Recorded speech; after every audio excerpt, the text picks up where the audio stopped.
You say that you're a Democrat, but you're getting a lot of support from a lot of leading voices on the right, like Steve Bannon, Tucker Carlson, Alex Jones, former President Donald Trump. Many Democrats fear that you're a spoiler in the race, that you will damage President Biden in the primary and grease the skids for former President Trump to return to the Oval Office. This week, former President Trump said about you, Kennedy is smart and he's a common sense guy. What kind of man do you think Donald Trump is? Well, here's what I'm not going to do in this race. I'm not going to attack other people personally. I don't think it's good for our country. And I think, what I'm trying to do in this race is bring people together, is to try to bridge the divide between Americans. And guess what? When my dad died and we took this train ride from, this 7.5-hour train ride that was supposed to be 2 hours, I was with him when he died in Los Angeles, and then we brought his body from New York, Penn Station to Union Station and Washington, D.C. And it was a 2.5-hour ride, but it took 7.5 hours because there were 2.5 million people on that train track. And it was the cross-section of America in all of the major urban stations in Trenton, Newark, Wilmington, and Baltimore. There were Black Americans singing Battle Hymn of the Republic. There were whites in the rural areas who are holding up signs, "Goodbye, Bobby," "Pray for us, Bobby," American flag, standing, saluting.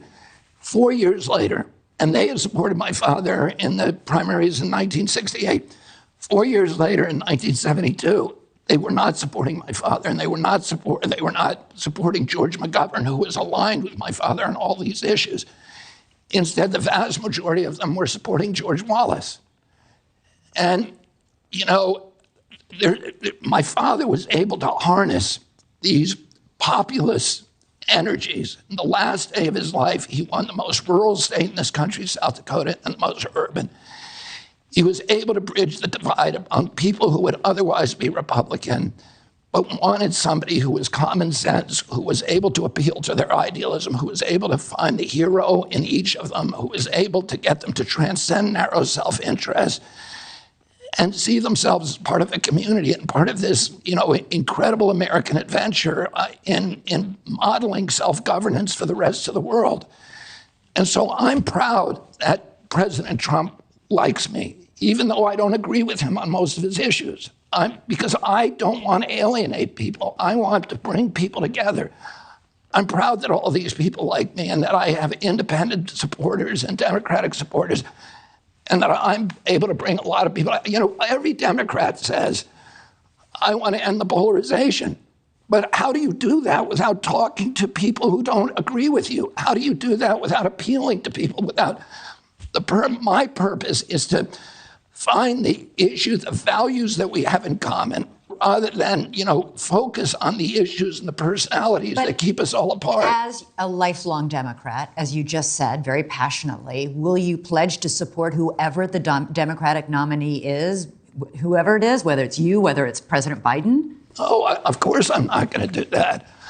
I'm not going to do that. No, of course I'm not. So listen, if you don't get the nomination, you won't support President Biden? I don't know what I'll do. Let's see let's see what happens in this campaign. Let's see, if people are living up to Democratic values and having debates and having discussions and, talking to each other, but I'm not going to buy. And if you feel that's not happening, would you then support a Republican or run as an independent? You know what? My plan is to win this election, and I don't have a plan B.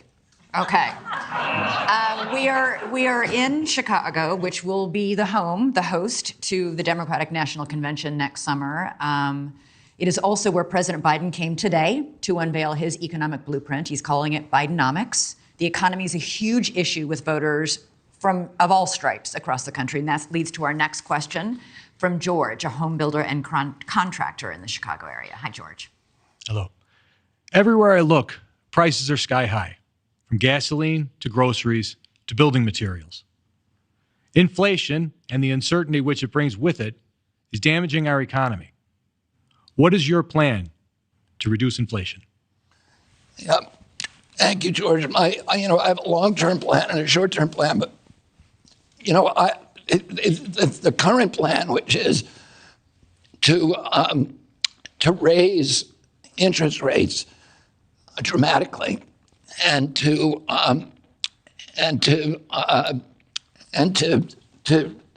end the quantitative easing, I think is really doing tremendous damage. I was in Cleveland yesterday meeting with African-American business people in a community called the Lee Harvard community.